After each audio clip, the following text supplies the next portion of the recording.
Good evening. We have another presentation for you coming from Hillsborough United Parish.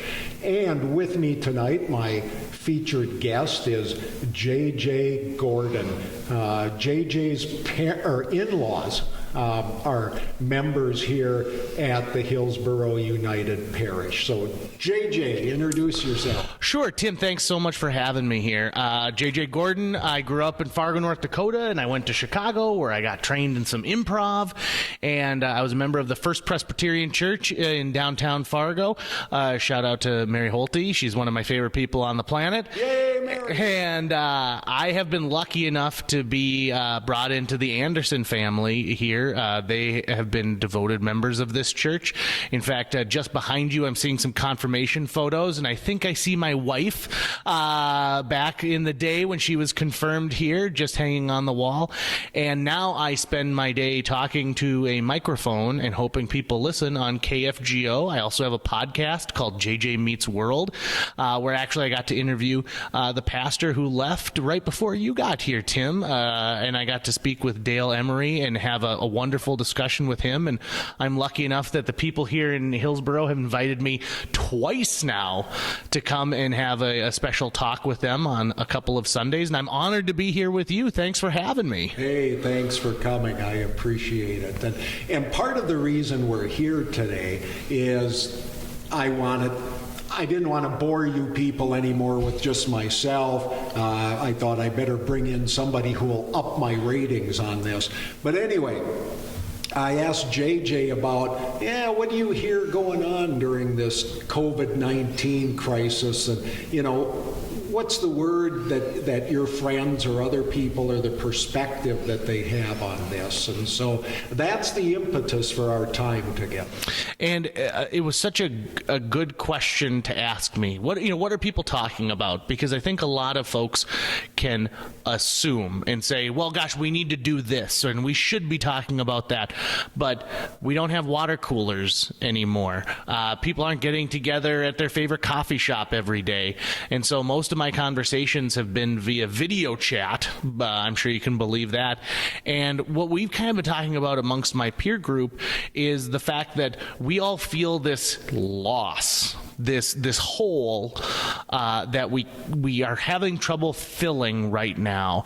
And I think of it kind of like this, where if every single moment of your day is a drop into a cup, we fill our cups up pretty quick between hockey practice and getting to whatever the latest sale is on bed sheets somewhere, and work, school. All of these things fill our cup up very quickly, but now we find ourselves unable to fill that cup. Whether things have been canceled, postponed, even just human interaction. I was speaking with a good friend of mine the other day, and I said, well, what do you need? And he goes, I just need to give someone a hug. That's what I really want, is I need to have some human connection on some kind of a deeper level than through plexiglass and 2 layers of cotton. And it really got me to thinking about the fact that people I know who normally don't attend church are attending these virtual opportunities that churches are putting out there. In fact, on Easter, I had friends who I know who haven't stepped foot in a church in a decade who said, you know what? I zoomed into my Aunt Bethany's church in Arizona, and we got to go to church together on one day. And I thought, well, what's filling that cup for some people is their faith. That's an easy thing, and we normally aren't putting a lot of faith into that cup on an everyday life with this busy lifestyle that everyone has. We sort of second burner sometimes that aspect, but now the good news is that it's like going to 7-Eleven on free slushy day. It's all the faith you can get, and you can fill that, and so that hole, that void, is being filled with things, and some people are finding it being filled with faith for the first time in a long time. And isn't that the nice thing about it, is it's available to you at all times. And coincidentally, I see that you brought a cup with you as well today. What's this story with this mug? Well, when you had mentioned that about cups, it got things going in my mind, especially as you said, we were just into that whole Easter thing, and it brought back ideas from Scripture. But this particular mug, I'm a coffee drinker.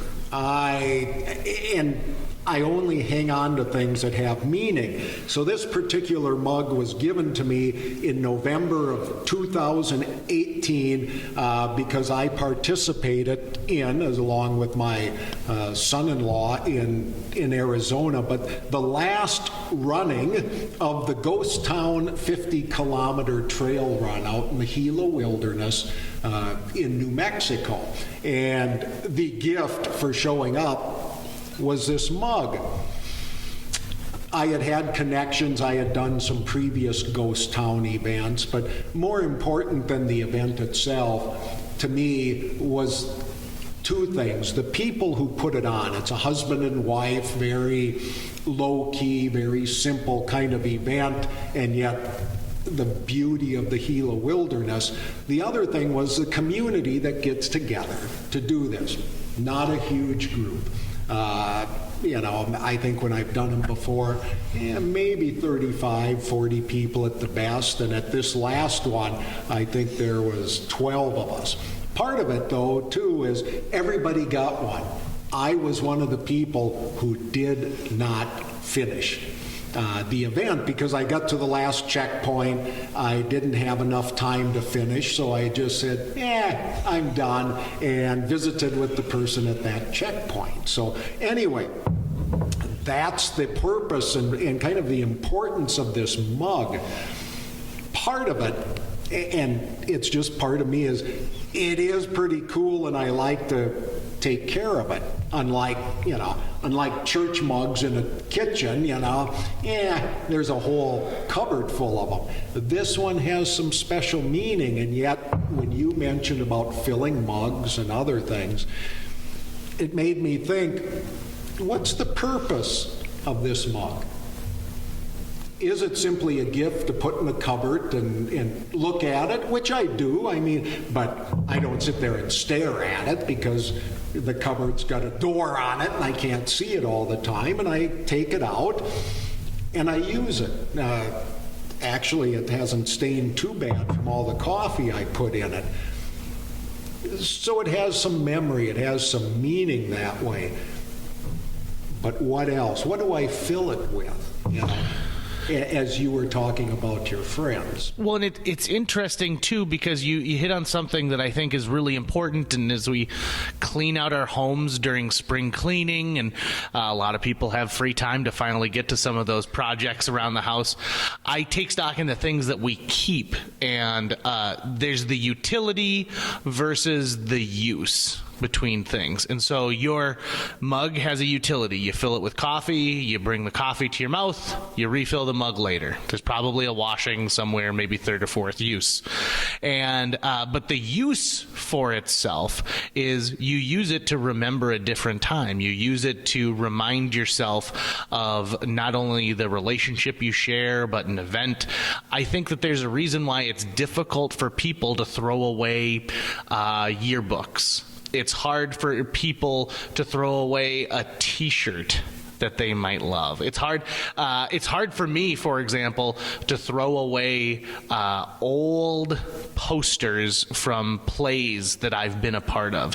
And it's not that I would forget about that play, but I do every now and then like the flood of memories when I open up a box of keepsakes, and I hope that one day I can show my children and my grandchildren, and they can say, what's it, Oliver at Fargo South High? What's that? And I can explain to them, your grandfather sang on stage in front of people, and they decided, well, that's the only song you're going to sing, and now you're done. But he did it. He did it at one point. And I can tell them about the people I worked with and the impact that my high school drama teacher had on my life. And this one thing has a use beyond its utility.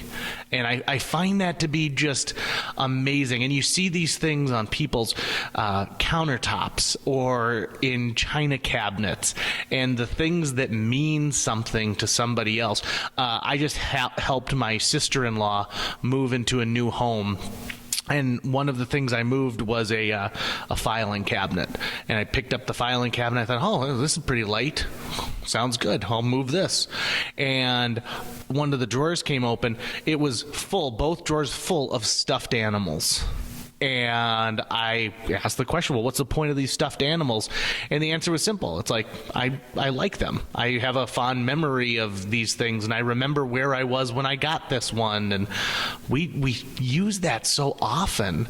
And it's a good time right now to take stock into what is the use of an item beyond its utility, don't you think? Yeah, I think in many ways, those memories, as you're saying, depending, especially if we look at those memories that are terribly impactful for us, not only help us remember, but I believe also can help us keep moving, in that those memories were important and powerful, but we're more than our memories now. How do we use the strength and the connections of our previous life, so to speak, to move through this? Because there's comfort in that, instead of competition. And when you had mentioned about cups, again, what came to me from Scripture, that back in the Holy Week part of this, is before Passover, they were talking about, Jesus was talking with his disciples, and there came to this point of Jesus was saying, because the disciples were all gathered around and they all wanted to be a part of what Jesus was up to, because, he's their leader. And Jesus says, you do not know what you are asking. Are you able to drink the cup that I am about to drink? Which made me say, okay, what was Jesus' life about? What was his specific, if you want to say, purpose, mission at that point in his life? Because we had, obviously, information about what came before. But at this particular time, what was his purpose? And the disciples chimed in together after he said, are you able to drink the cup that I'm about to drink? And they go, yeah, we're able to do it. It's kind of like that. Yeah, makes me think about those times when, I'll bet you can't do this, sort of thing. And that's not what Jesus' intent was, but he was saying, my purpose right now is to show you a different way of life. It's not all grand and glorious and we're going to take over the world, but it's about sacrifice. It's about, if you want to say in some regards, emptying ourselves and saying, what is it that we provide to other people? What is it that not only provides us life and meaning, but how do we use that instead of just filling it full? How do we use it? Sometimes take it out, like opening the drawer, and then saying, where do I go from here? And I think this particular time in our history, with all the things going on, and breaking out of, if you want to say, the routines of life, does kind of empty us and say, okay, what is my life about? What can I do right now that helps give me some meaning in the midst of this? And as I heard the other day, somebody said, part of it is becoming comfortable with the uncomfortableness of these times. A very wise man I've come to call a friend, Eric Hatch, who started his career as a youth pastor and has now moved on to selling real estate and coaching other people, has a book. And in that book, he has a chapter about how important it is to be a chapter in somebody else's book. And he is the type of guy who provides this thought to my mind, which is how important it is to, in this case, fill somebody else's cup. It's hard every day when we're saying all of these things that we've lost. This emptiness is in there. You're looking at it, you could tip it over, nothing's going to spill out of that cup. But what can I do to help fill your cup? What can I help to do to fill my neighbor's cup? What can I do to help fill a student's cup? And man, doesn't that make so much sense to think that in this conversation, in this simple question that Jesus asks, that he's asking them about what they can do, right? It's not a challenge, right? It's not I can do it and you can't, but it's how can you do this? And maybe it's not that single instance. Maybe it's talking about how can you make the world a better place than it is right now? How can you spread a message and continue to spread that message?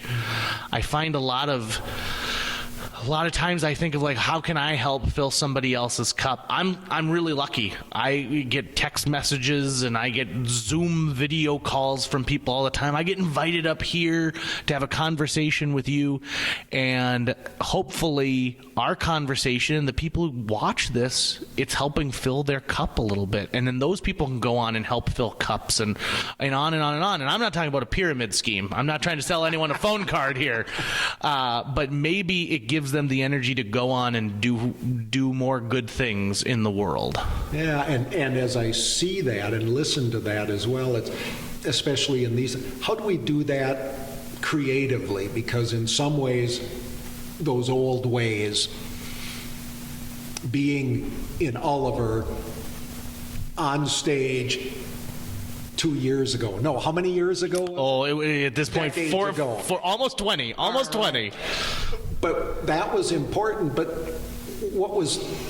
that's not going to work today. So how do we creatively use our faith to help fill somebody else's cup, and not to shy away from the creativity, but take the risk to do it? There you go. A risk, because you're putting yourself out there in some way, right? There's no reward if there's no risk. Exactly. Right? Well, and Jesus took the risk, and I think in some ways the disciples were like, yeah, lead us, and they didn't quite know that, well, I'm going to lead you, but then I'm out of here and you got to carry it on your own. Have you ever noticed how much iconography there is when it comes to drinking goblets and grails and utensils there are in the text? I mean, they're constantly using different things to drink that have deep spiritual meaning. Even being alone in the desert, I think of Moses and how important spring water was, and being able to drink. And it's one of those things that I'm sure that there's someone who's written a really great book called like the Water Cooler Bible about all these important times and these important moments of where turning water into wine. Well, they have to have something to drink it out of, right? Exactly. So yeah, I'm sure that you could do a deep dive into that at some point, huh? Well, and even the containers they kept the water in that got changed to wine. Exactly, because different culture, different time, but that liquid, that hydration was so terribly, terribly important, and scripturally as well, not just for the growth of crops and plants, but for our own continuation. So yeah. Well, JJ, thank you for not only for showing up, but for the idea about cups and what that means, and kind of an exploration, because is there one way to fill or empty your cup? No. How it's done, as you just said, is we do that and share that with each other, even in these times when we're isolated, we can still share. So thank you. Thank you for having me. I appreciate it.